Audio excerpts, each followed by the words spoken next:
The views and opinions of this broadcast do not reflect the views and opinions of Armed Media, New Productions, and its affiliates. Enjoy the show. No!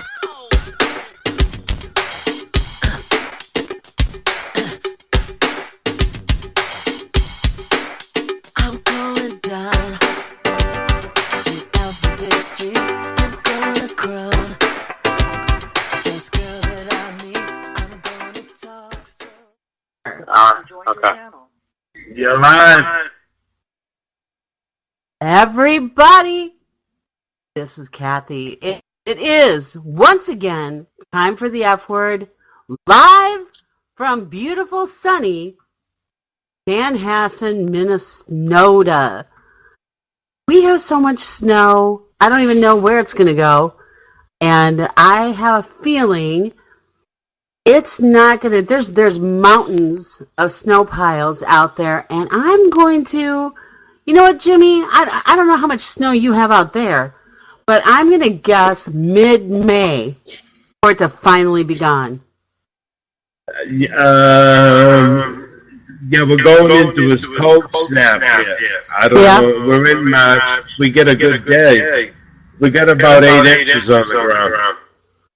Wow. Well, you know what, everybody? I want you to meet my dear friend and associate, Vernon Stading, who's here in Minnesota. He's in Eagan, Minnesota. Welcome to the show, Vernon. Well, thank you. How are you doing this evening? You know what? I'm doing better now that I'm talking to you. Oh, I like that. Yeah. But, okay, so, Jimmy, you've got about, you said how many? 8 inches?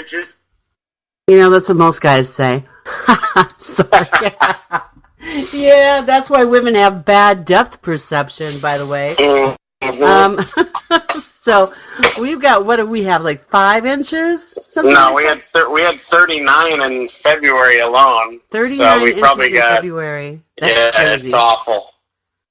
That is a toddler. Mm-hmm. That would be, well, no, that's taller than a toddler, isn't it? That's like a 3 or 4 year old. Yeah, it's like a 4 or 5 year old kid. Yeah. So. Jeez, yeah. But seriously, I'm betting. Let's think about this. So we should pick a date. We should put money on it. Like when the last bit of snow, I mean, we should pick a snowbank. That's what we'll do. We'll pick a snowbank and bet on when it finally melts. You know, We can do that. you know, I think my brain got frozen or something because it's kind of stupid, but I think it'll be kind of fun. Now, there's one at the Sam's Club over here by me here in Eagan, and I think that'll be there till June. That could be there. It depends on how fast we get a thaw, but it's definitely not looking good right now. Well, and it looks like we're going to get more snow this weekend. Yeah, Punxsutawney Phil needs to get his butt kicked. That's what I think. Isn't he over on Jimmy's side of the country? He is. He's out east. Yeah, Pennsylvania. So, you know what? I need to shut the sound off on my phone. So, Jimmy, you know what? So, Vernon is here in Minnesota. We're going to find out where he grew up and everything, but he just told me that he's a Red Sox fan. Oh, really? Big time, yeah. Before My 2004? ex-brother-in-law, my oldest ex-brother-in-law was from New England, and he tried as hard as he could to corrupt me and make me a Red Sox and a Celtics and a Bruins and a Patriots fan, and I fell for all of them except for the Patriots. Uh-oh. So I'm a diehard Celtics fan, always was, way back to the Larry Bird era growing up, and I remember watching the finals against the Lakers, the original beat LA, and struggled through the Red Sox debacles all the way up until Big Poppy came on board. And been a diehard fan. In fact, I'm sitting in my office looking at my Red Sox World Series memorabilia here, 04, 07, and 2010. Uh-oh. So, yeah. I think he knows And then, his of stuff. course, last year. I think he knows his stuff, Jimmy. Yeah, I hear. I'm looking for some seats on the Monster for opening day or opening weekend. What do you think of my odds are for that? Yeah. Like I said, we're the world champs again. I think they're going to be expensive for that time in April, right? They're going to be pricey. Yeah, they will be. Wow. Yeah. See if I can get some clients out there to hook me up. Always a good thing to do. I think we can arrange something. We'll work on it. Jimmy knows everybody out there. Actually, I wish. Everybody knows him. That's true. So anyway, Vernon, I want you to talk to us. So welcome again to the F word. So part of the, what we do with the F word is we like to think of, well, maybe not we, it's always me that does this, but different F words that kind of describe your life. I mean, and the important things in life. I mean, like faith, family, football, finance, and, one of the things that you have going on is a foundation. But I want to back it up a little bit because the listeners haven't met you before. They don't know who you are. Tell us first of all, where did you grow up? Yeah, so I grew up in, if you think Minnesota is bad, I grew up in the great state of North Dakota, which makes Minnesota look very, very tropical. And you think it's cold here, it's probably another 10 degrees colder at any given moment in that state. So when I moved here, I thought I hit the jackpot. Wow. I grew up in a town called Minot, North Dakota, which... Why not Minot? Why not Minot? And the only famous person to ever come out of there that I know of is the actor Josh Duhamel. He graduated high school with my sister that was a year older than me. And he married the actor. So and he married, here's an F word, Fergie. Although not anymore. Not anymore, but yes. And I had drinks. For those Nodaks, if there are any listening, they'll know the Dakota Lounge. We're drinking fish bowls at the Dakota Lounge with Fergie and Josh. So nice. that's my claim to fame. But I grew up in North Dakota, and the interesting thing about me is I moved here right after college. I went to school I had a double major in college, which was a criminal justice and business majors. And I wanted to be in the FBI. I came from a kind of a family of law enforcement. There's about 6 or 7 different folks in the military and the law enforcement world in my family, and so that's kind of what I always thought I wanted to be.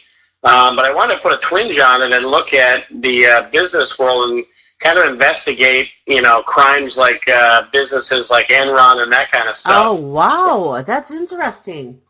Yeah, very different. I like that. So, yeah. But what I soon realized was to be in the FBI, they kind of wanted, skinny people, which I am not. And they also wanted people that had a military background, and I had neither of those. So I learned pretty quickly, probably about 2 or 3 years into my 4 year of schooling, that I was not going to be a viable candidate. And so I began working in the hospitality industry in another F word, which was the franchise world. There we go. There we go. I tied it together. You like that? Yep. So you caught on quick. I did. So in the franchise world, in the franchise world, this guy, the gentleman that I worked for, owned some hotels and some franchise restaurants, and so I learned that business and became one of his key managers or even executives at that point. And he connected me when I got out of school. Connected me with some contacts in Minneapolis that were really looking to grow their franchise world and their business, and the rest, kind of as they say, is history. I moved to the balmy, right now I think 5 below Minneapolis, St. Paul suburbs, and have been there ever since, probably for the last 21 years or so. So I consider myself a Minnesotan, kind of begrudgingly, but I'd rather consider myself a Floridian, which is another F word. And we do a lot of business down there, and we actually kind of even have a satellite office that we work out of when we're there. But right now we reside in Eagan, and that's where my main company is headquartered. Well, and that's what we're going to talk about that. I want to talk about your company, but first let's talk about your family. So you mentioned your family, brothers, sisters. No brothers. I was my family dynamic is interesting. My mom and dad were together till the time they passed away. My mom passed away first. I have 5 older sisters, and I'm the youngest of the family. And Wow. we have an interesting dynamic. My oldest sister is old enough to be my mother, 20 years older than me. Wow. And there's a gap between what they call the older three siblings and the younger three by about 7 years, if I remember right. And so, Interesting. yeah, so I grew up basically in a house with 6 or 7 women at any given time that raised me. Wow. And you would think that makes me good with women, but it really has not been the case in my life. I don't know why that is. Well, you better catch on because you got some daughters there. Yep, I'm trying to think of an F word for that, but that might not be appropriate for that one. So, But yeah, we'll think of one. exactly. So, well, first of all, I'm sorry. How old were you when your mother passed? It's been about, I'm trying to think, my dad was just 6 or 7 years. My mom was in May, right after Mother's Day, so May 17th, I think, was when she passed. That's been about 8 years ago. So, Wow, I'm so sorry. yeah. That's, especially being the youngest. Yeah, and it's sad because, I have 4 kids, and so she really only knew one of them when she passed. I think my wife at the time, it was pregnant with our second. So it's interesting, how that works. And then they pass away, so young. She was only 69 when she passed away. That is so young. That is young. she never really had any health issues either. So, and I was in Minnesota already by that point. So I had kind of already begun my career and was working. So it's interesting how life shapes you and how that kind of works. Well, the thing is with family, I've talked about finance. Financial literacy is a big part of what the F word is about. We have a segment that we do sometimes called the Financial 15. But in my past life, one of the presentations that I used to do was about legacy. And when you think about your parents and have your kids now, and your kids that don't know them, and obviously, children, your oldest was too young probably even to remember them. Yeah, 2.5 or 3, or no, probably 3 or 3.5. Yeah, so because I remember I was 4 when my mom's dad died, my papa, and in 7th grade when her mom died. But I remember my papa playing banjo. Yeah. And he was a coal miner. Wow. And he bought me these little cowboy and Indian, those little plastic toys. Yeah. I remember being down at the bottom of the stairs because they had a house on stilts built in the side of the mountain. And the coal trucks would go by. Total coal miner's daughter stuff, right? Barefoot. Right. All that. But his legacy, that's what lives on. And obviously my children didn't know him. But what's crazy, my youngest son, Mason, I named after him, all my kids got his music ability. And so it's kind of crazy. You just kind of, and you see different things that remind you of the people that have already passed. Have you ever noticed that? Yeah, a little bit. Some of my daughters, especially my 3rd daughter, I have 3 girls and a boy. My boy is actually also the youngest of the 4. My 3rd daughter is literally, we call her Arlene because that was my mother's name. Her mannerisms, the way she looks, the way she kind of pouts when she gets upset is just like my mother. And you look at her and, it brings back a lot of good memories, but also some sad stuff because she couldn't be more like her in some of those poses and faces she makes. And so it's interesting. You never know. They're all different. All 4 of them are really different. And, we've tried to keep some of the traditions alive in our house, which is pretty cool. We have, my mom was a huge fan of Christmas. And, we would do the Christmas tree decorations together. We'd set a night where we all put up our ornaments. And I have all of her ornaments from when she passed, which is nice. They're here in our family. And my kids love them. So they look at her and they know what she looks like, but they never knew her or they don't remember her. And there's an angel that we put on top of the tree that's been in our family for probably, who knows, 50 or 60 years from the time my mom had it. And so that's cool. And, you know, you referenced finances before. I always used to make a joke about my mom, which is I meant out of respect, not disrespect. You know, I always felt like she could do more with a nickel than I could do with a $100 bill. Right. And she was Dave Ramsey before Dave Ramsey. She used to use the envelopes and pay cash with every little bill. And if we didn't have, you know, the money, there was no such thing as putting it on a credit card. You just, you know, you used what you had. And she was the art of finances in our family. And she, you know, we didn't make much money. My dad lived on a senior patrolman and then a sergeant's, you know, salary, you know, maybe $35,000 a year. I think if he was lucky at that point in time in history. And, you know, raising 6 of us plus our grandma lived there. So, you know, the fact that she could do that and never needed to be on government assistance or anything like that, we never really wanted for anything. We had everything we needed. I mean, things were tight. We felt it. We didn't go out to eat every night. In fact, we almost never did. It was a treat when we got to go to a restaurant. Right. But she really just managed our finances inside and out. And I don't know where she got that from. You know, her family isn't like that. But she just was very much old school and knew how to make things happen from that perspective. And I'd like to think that I've learned some of that. There's been some things that have happened in my life that, you know, honestly, I'd have been dead and driven under if I hadn't had some foresight and some planning into some of the financial stuff that we've done and some of the catastrophes we've survived in business and in life, too.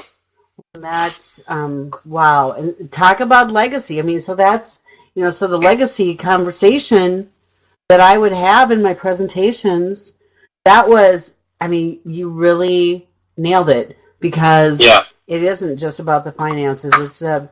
It's right. You know, values, life lessons, personal possessions of emotional value, just like all the ornaments, angel, you know, real estate, anything like that. But, you know, because it isn't just the money, but it's literally the legacy that you're leaving behind. And it's conversations that people are uncomfortable having, but it's like, you know what? I want grandma's pie plate.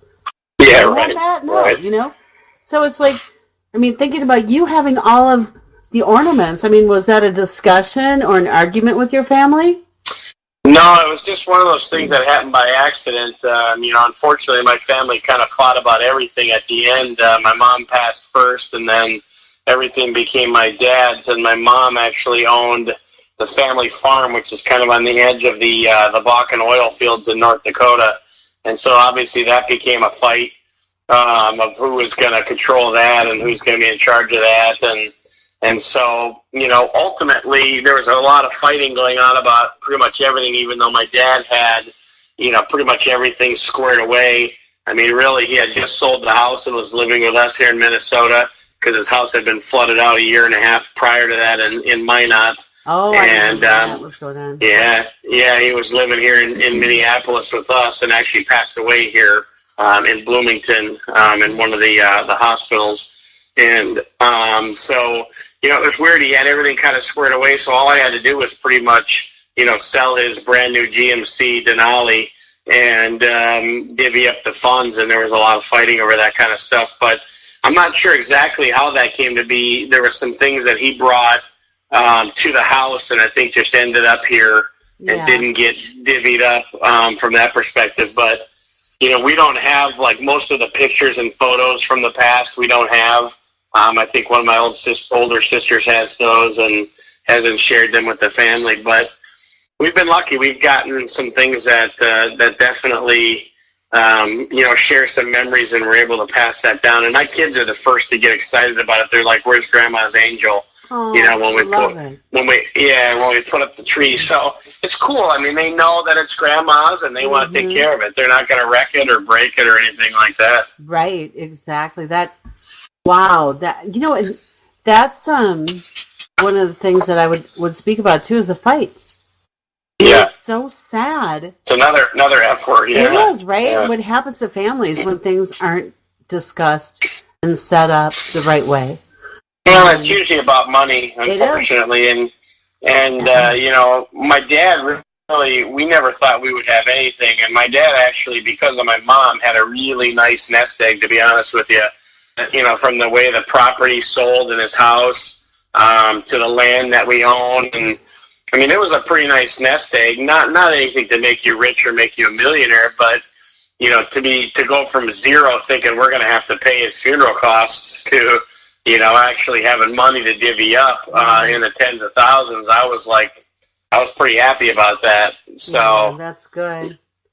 Yeah, it could always be worse. And he did not at the time. I mean, no one thought about a 401k or, you know, a Roth IRA. That stuff just wasn't even in existence back then in the Reagan era, you know, the old trickle-down economics.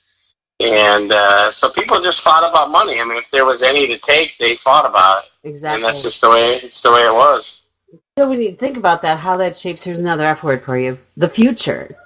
Yeah. So when you think about what that does, and you think about your kids and their future, you know, and what brought you to doing, you know, you went from the franchises, and I want to hear a little bit more about what you went into from there as you were building your business and going out, because I know about some of them. Obviously, I don't know everything about you. That's why I love this. Yeah. Is learning more about you. Everybody, Vernon and I are working on some really amazing things together. I'm really excited about. But let's go. Let's move towards the future now a little bit and tell everybody what you're doing. So I've got a lot of irons in the fire, as you know, and like you said, you and I are working on some pretty good stuff for not only this summer but the fall. That involved, you know, Florida, my favorite F word, and I'm excited about that. I cannot wait to announce that to the public. Yes. But, you know, my future really consists of what I feel like God, which involves another F word, my faith. Mm-hmm. I believe that God got me into being self-employed simply by removing me from the corporate world at the right place at the right time when I had the right resources. And so really right now what I do is I run and own I'm self-employed. I own a consulting firm, which is really 4 consulting firms in one, and the name of the main company is Devoted Enterprises. And we work in 4 primary industries, which is the franchise world, the hospitality, restaurant, retail world, in the pawn and jewelry world, and then commercial real estate. And we also work with celebrities and professional athletes, which span several of those different industries typically. And so that's my main, you know, I guess call it my livelihood and my moneymaker. I also own a business that's called the Small Business Advisory Board of Minnesota. And that's a unique industry and a unique business because it's kind of like a living, breathing consulting firm with an educational twist on it. Mm-hmm. And the only difference is I don't have employees in that business. I have referral partners, you know, subcontractors, so to speak. They're my best referral partners in business, and they're experts in their own field. So they're all typically self-employed. They're CPAs, they're CFOs, they're business attorneys, and they're really a group of professionals, all of us, that business owners are going to need from the time they start their business to when they sell it. Mm-hmm. And then probably my favorite thing, which is what I felt like ultimately I was called to do, is my not-for-profit, my foundation, which is Devoted Foundations. We help business owners and business professionals that are in dire need of change or help or support, but are not able to pay for those services. And so we do that through donations, and I was finally able to launch that in July of last year. And really, I guess technically, officially, we started doing stuff with it in August, but it was launched in July of 2018 last year. And that was about 10 years in the works. How that came to be was in my consulting firm. Whenever I started consulting, I would always run across people that were in serious need of my help, but they could never afford it.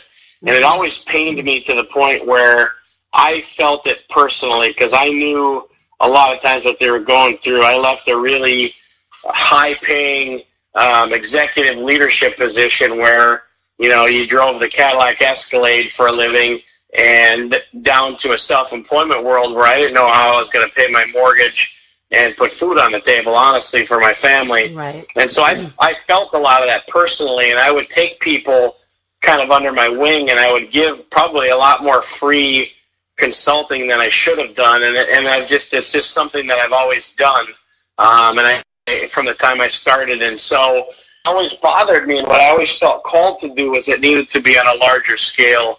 Instead of helping 2 or 3 or 4, or I think our most ever was 8 businesses like that per year, I thought, why don't we help 200 businesses a year and create a nonprofit, and let's try to drive some donations to do that. And so really that's how that came to be. And then we took it a step further through a lot of people that I had met in my church network. I ran a group called the Unemployed Prayer Group, which was where I didn't hear about that. I love it. Yeah, it was probably about 8 years ago when I started that, 7 or 8 years ago. And I still do some work in that area, but not as active as I used to be. And so what ended up happening was there'd be guys that were very talented. They'd have a great background, but they might be 55, 60 years old, and they'd get laid off. One of my neighbors, one of my famous stories my favorite stories, is a neighbor that lives right by me in Egan, and when the Delta Northwest Airlines takeover happened, he basically lost his job because there was no need for a lot of the corporate executives up here in Minneapolis anymore. Right. They were already down there in Atlanta, where Delta was headquartered, and so he lost his job, being 57 or 58 at the time. Had only worked for Delta or for Northwest Airlines for 18 or 20 years. What's he going to do? And so what I've done over the years is helped him, bring him in kind of on a subcontractor basis to help him get some work and put some food on the table, honestly. And it's been a blessing, and it's been interesting. And that's really how the second part of Devoted Foundations came to be, where I believe with all the business connections we have, the people we've met, that folks like him still have a lot to offer any business that's out there. Yes. And we can connect the two of those through other people's donations and their support, and be able to provide them a way to make that work. We've also done, in a lot of cases, somebody that's 60 years old that's never written a resume but still wants to work for 10 years, we've got to help him write his resume. Right. Or we've got to connect that inner city youth with somebody that can give him a job because he doesn't have his GED right now, but he's working on it. And so those are all things that we've done over the years, both through my consulting firm and now through the nonprofit. And it's something that we want to take to the next level. The challenge that I've always had is, and there's another F word in the foundation, is getting funding for it. Yes. And so the fundraising and the funding is always going to be a challenge whenever you have any sort of not-for-profit organization. It's interesting to me in life, that people will give to, the Harambe Gorilla Fund that died in the zoo, but they won't think twice about their neighbor that hasn't worked in 12 years since Delta took over Northwest. And it's just, those are the things where you've got to get those stories out there to people and help them understand that you can make a major impact in these people's lives. Exactly. Wow. So I know an organization, somebody that I work with, they actually work on career coaching, and I think I just thought of this, like right now while you were talking. So this company, they work with a lot of my advisors. In fact, the ones that I was just visiting in Arizona. Remember that when it was really warm? Like the other day, yeah. I wasn't here. I wasn't there with you. I just was living vicariously through you. Because I was sending you pictures. Right. So what they do is they are a recruiting outplacement company that offers financial advice to job seekers, middle to executive level job seekers.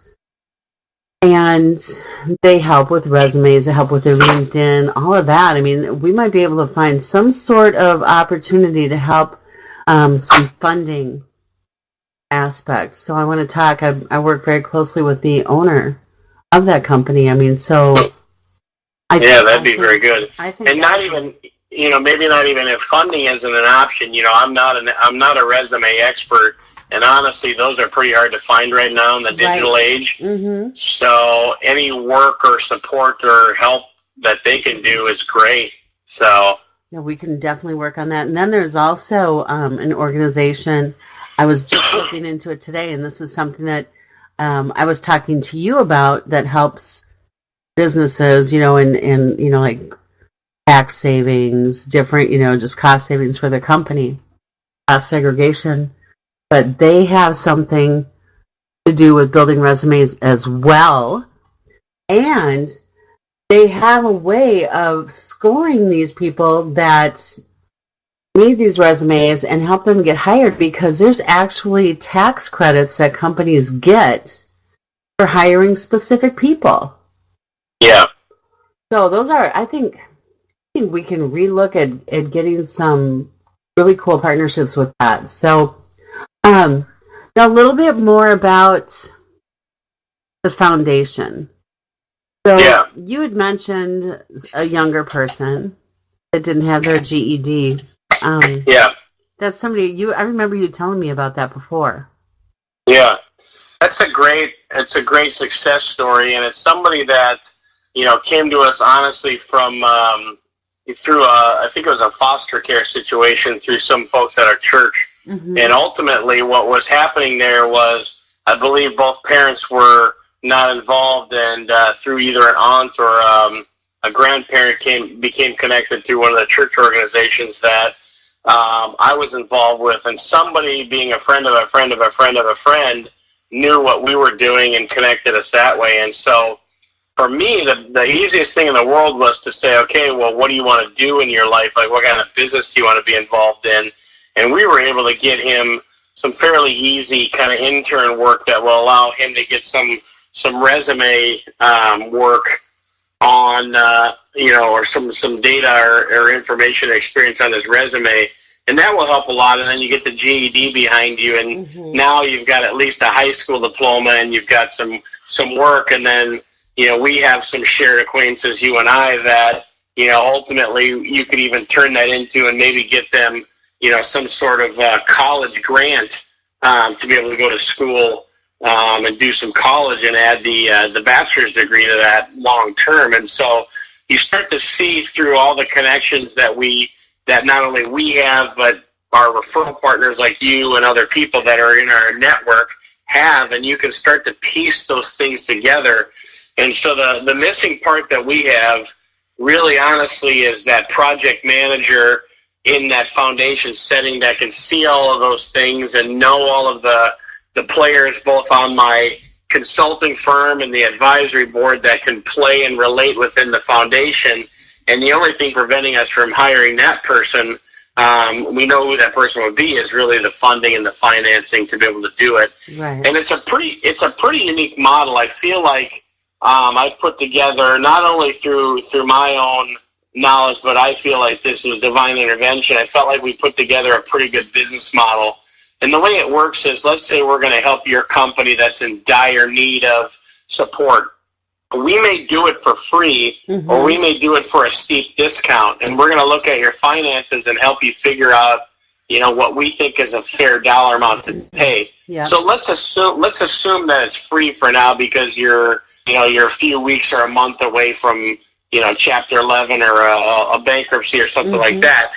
When we get you solidified and we get you back on your feet and you're starting to cash flow and make money again, we expect you to continue to make even small donations to the foundation to help create cash flow for that organization, kind of as a way to pay it forward. Right. So that somebody that was in that position like you were a year ago is in that position now, we can help them. And it's a way for us to kind of budget and forecast that way. Same with, somebody like that gentleman we were talking about earlier, that younger gentleman. If he's able to start making money now, even if he can give $50 a month to us, and we've got 10 of those, that allows us to have cash flow that we can count on, and then be able to make the move to bring in a project manager and help take the business to the next level, with helping people being the full mindset And that will really only allow us to get to the next level, because then we can do more fundraising events and that kind of stuff, because we'll have somebody to help us coordinate them and organize them. Oh, that's beautiful. So, you had mentioned, too, that you've done some work with some professional athletes.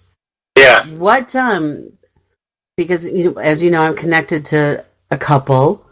Yes. Or a few, or a couple few. They're always fun. They are. So, for those that are listening, what is it? What area do you feel like you can add the most benefit to when we've got the athletes? Let's say they're coming out of, the pros and looking for what's next. Yeah, that's a great question. You and I have talked about that a little bit, and actually that was kind of when I approached you, that was our common goal. Yeah. The challenge that I've seen, quite honestly, is a lot of these athletes come out and they're not very financially stable within a few years of being out of their profession. Right. And typically there's two common problems with that. They don't have a great wealth management professional like them, like you in their life, that can help them plan for that while they're still playing. They seem to meet someone like you after they're kind of out of money. The other reason for it that I believe is they get talked into a lot of different investment opportunities, or a lot of different business models, or those kinds of things. And franchises. Franchises or operations, or, hey, I've got a great tech idea. Why don't you funnel, an infinite amount of money into this thing, and it'll never get off the ground. Oh, nowadays and I see cannabis. I see that a lot. I see that a lot, unfortunately. And so those are a lot of things that I see. So to make a long story short, the way that I believe I can help a lot of these celebrities and professional athletes is by helping them understand what is a safe and good business investment, or if they want to put some money into a business, I can help them in the sense that say, okay, you're famous, people know you, they know your name, let's get some other investors and some other skin in the game to help you make this business venture less detrimental to you should it fail. And then the other way, the last way, is, of course, because we help businesses be successful and profitable, we believe that we can help them launch it right. We believe that we can help them get funding, and we believe that we can give them a solid foundation to help them make it a success instead of a failure, because there's 4 or 5 key things that make a business fail. We know what they are. We can help, those or any business for that matter, avoid those pitfalls, so to speak. So what are those pitfalls, Vernon? Yeah, there's 3 or 4 of them that are key, without spending a ton of time on them. One of the biggest ones that we see on a regular basis is that there's really no specific, detailed plan for long-term success. And some people might call that a business plan. Some people might call it a success plan. Some people might just call it an idea, or a thought process, or forward thinking. But either way, you need that solid foundation. And for me, the plan of solid foundation starts with, what is the business going to do? What is, the target market that you plan to address or work with or, go after? And then where are those people found? And then lastly, what is the target market that, what message is it going to take to reach that target market? And can you do that successfully? And then you need to define the business model. And the easiest example I give is if you are making T-shirts, okay, and you have a $10 T-shirt that you're selling to the public, and it only costs you $2 per T-shirt, and you make $8 per T-shirt, and you're the only one working in the business, you make a lot of money when you sell 1,000 T-shirts. Yeah. But when your business goes to scale and somebody wants to buy 10 million T-shirts from you and sell them all over the world, most people do not have the ability to grow and advance. And so what they do is they tend to get a risky investor or a high-dollar bank loan because the bank won't fund them, in that sense because they haven't proven, their worth to a lending institution. Right. And only about 15% of the people that apply to bank get the true money that they need. So they tend to make risky situations and risky deals in their business, and they fail in a growth cycle oftentimes because they take uncalculated risks in what they're doing. And so they don't have a solid foundation. They take uncalculated risks. And then the third reason is they never have enough cash flow set aside. They don't do what my mother did. Right. They don't put 10% into a savings account and 10% to the Lord. They take 100% and put it into the business and themselves, and then a catastrophe happens, and they really, even the smallest problem, they're not able to overcome because their finances aren't there and their cash flow isn't there to help them overcome what they run into. Mm-hmm. And I see it every day. Honestly, I never understood it. The first probably 4 or 5 years I was involved in business outside of the corporate world, I could not understand how most of these businesses failed in a growth cycle, and now I get it because they just are not. They don't have that solid foundation. It's kind of like building that house on the sand, mm-hmm. and you keep stacking it higher and higher and higher. Pretty soon the sand can't hold it, or the waves come and wash away the foundation, and you're done. So that if nobody took anything from anything tonight, they're crazy. Because what you're saying, I mean, makes so much sense. People don't really. Back to the basics. They'll put their business plan together, but they don't have the rest of the story. Yeah, it's amazing to me. I can't tell you actually you probably know a little bit based on our recent history, but right. I can't tell you how many people will come to us and say, I need $500,000 or I need $250,000 or $100,000 from an investor to make my business, reality, but they won't spend $1,000 or $2,000 to get an accurate forecast and pitch deck or business plan to help them figure out how to have that solid foundation. And it amazes me because when you think about it, you're asking a business or a bank or a lending institution or an investor for $100K, but you're not willing to spend 1% of that $100K to do it right.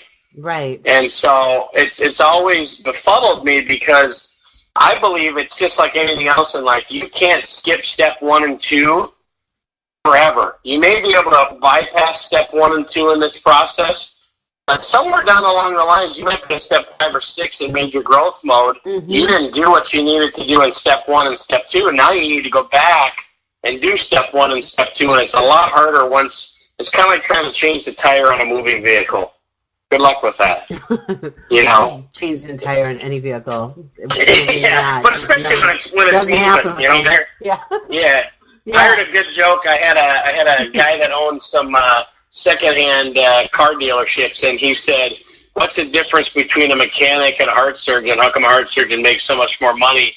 And I thought about it for a minute, and I said, that's an interesting question. The only thing that I could think of is the heart surgeon has to replace the heart while you're still breathing and living, and the auto mechanic just pulls the engine, the car's not running. And they said that's the exact right answer. Wow. So yeah. But you don't think about that. Yeah, you don't think about that. It's just like I said, trying to change a tire when you're going 100 miles an hour down the freeway is a lot harder than when you're stationary and you're stopped. And if you were stopped and done those things in the beginning, things would be a lot smoother right now most of the time. And you and I both know who we're thinking about with that. Well, there's a lot. Unfortunately, there's a lot. I could give you 100 names that I've talked to in the last year, unfortunately. And it's sad because we follow up with clients and potential clients, and I can't tell you how many times we'll email somebody or we'll call them and their phone is disconnected because they're out of business. And it just doesn't have to be that way. No. And so do you feel like in some of those instances, I get stuffed up all of a sudden, instances, the foundation would be helpful? I think so. I think once you're open, and you don't have the finances, you need some recourse. Right. And so, no one's here to judge you and say, you know what, you're a moron and you did it wrong in the first place. I've never been that kind of guy. In fact, I have more compassion for you because there's things that I didn't do right. Honestly, I screwed up a lot, not knowing what I was doing, starting my own consulting firm, and I've learned from my mistakes, and I have a lot of experience that I can share with other people.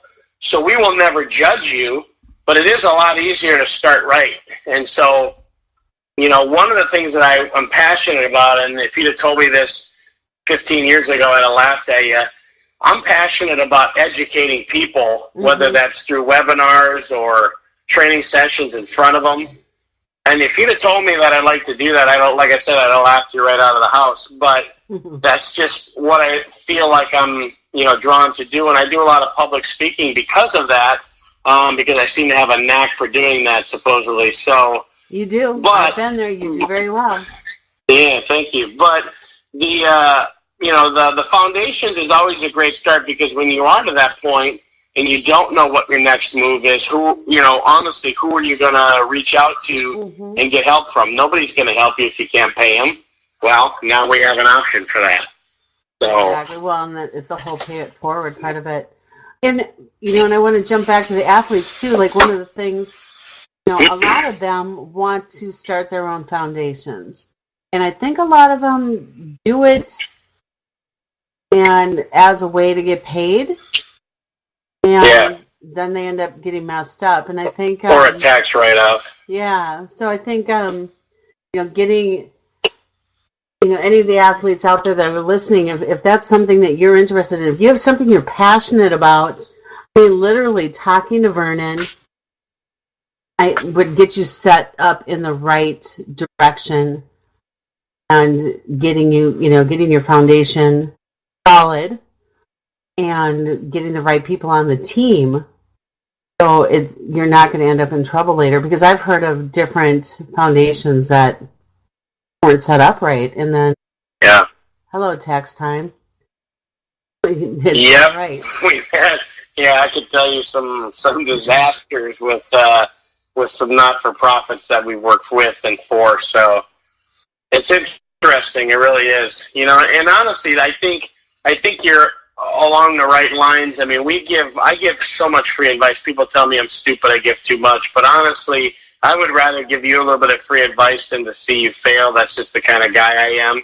And the other thing that we do, that advisory board, we're really basically giving almost free advice. I mean, you pay, $10 or something to come to our lunch and learn. And you get to learn from a group of 18 experts about everything related to business. Right. And it's the best deal in town. And, to me, there should be, 400 people there every month, and we get 60 or 80 or 100. I think that's a big opportunity to grow there. And the other thing that's good about that is, we can be that board of advisors for your not-for-profit. That group is my board for my not-for-profit. So, we have that ability built into my resources, where you don't have to worry about who that board is going to be. Oh, definitely. And we got to get more people there every month. I think I have brought new people every time I've come. Yeah. So there's always new people there. That's because I feel it's so important to me. I'm learning so much by going, and the networking aspect of it and friendships that are being built. I mean, that's what it's all about too. But I'm just really feeling strongly about the foundation, Vernon. You know that. Yeah. I have somebody that I want to help that you met. Yeah. That I think he would be a great. We won't name, but I think he would be a great person to help with the foundation. On the foundation side of it, for the foundation, and help with his foundation. It's all of it. So we'll get something, but I mean, and then somebody in his position can also help with the fundraising.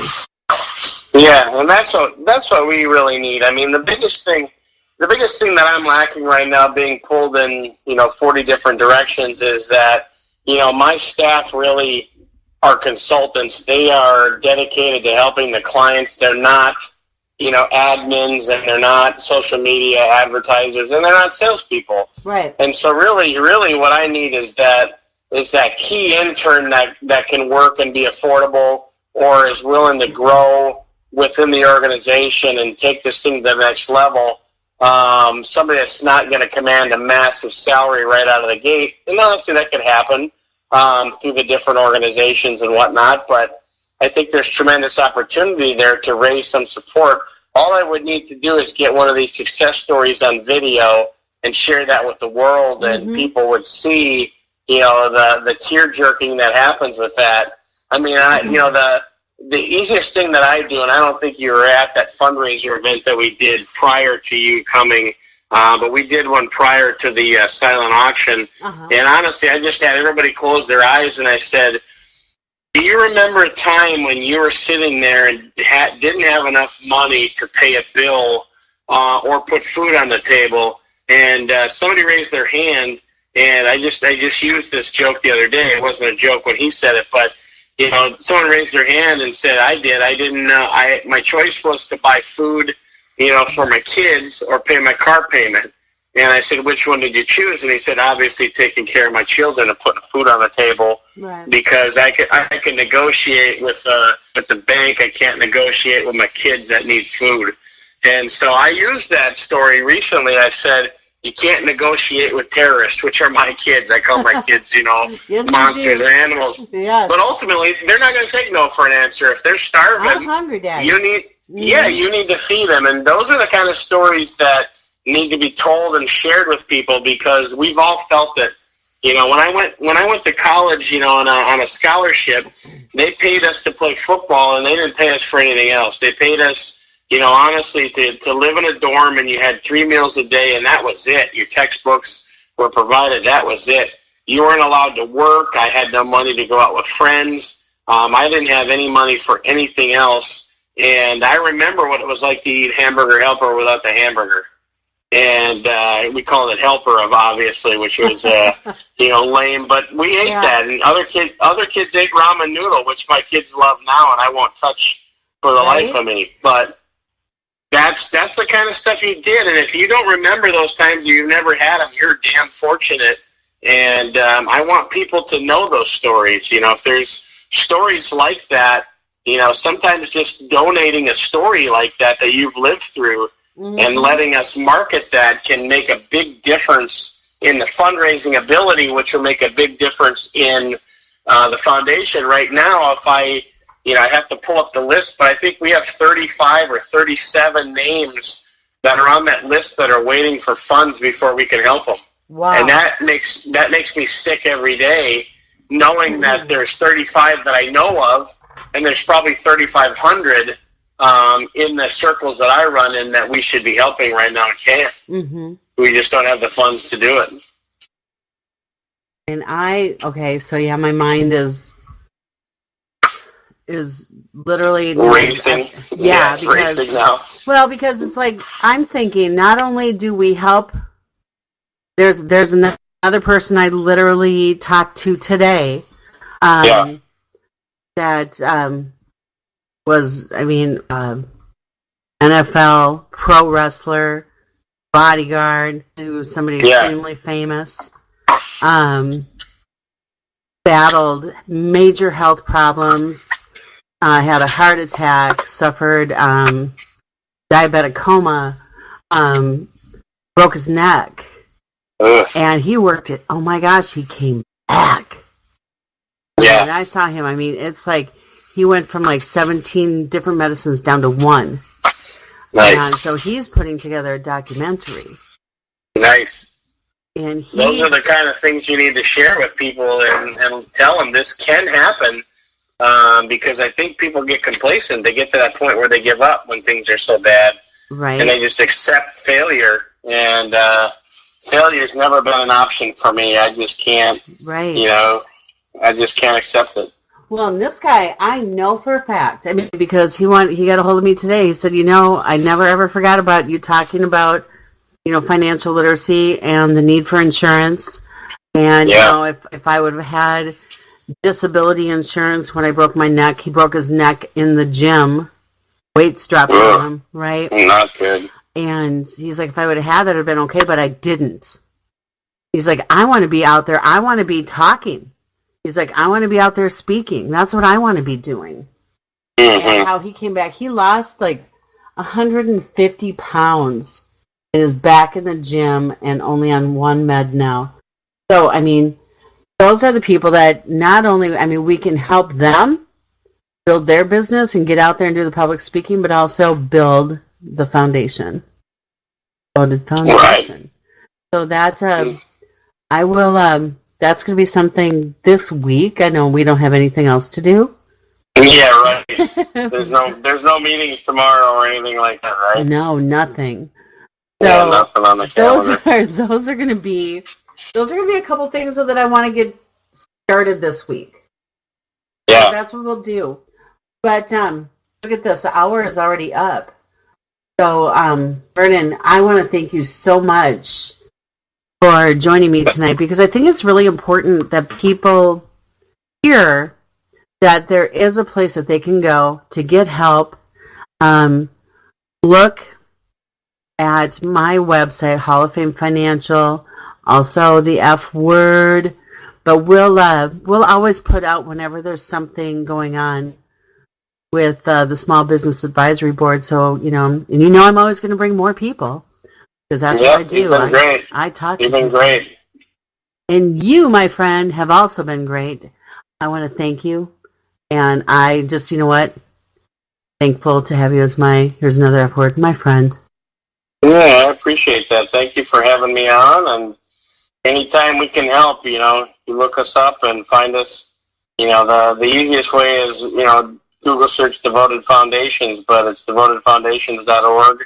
Check us out. devotedfoundations.org, and this is the F Word, and we'll see you next week. Thanks, Vernon. Thank you.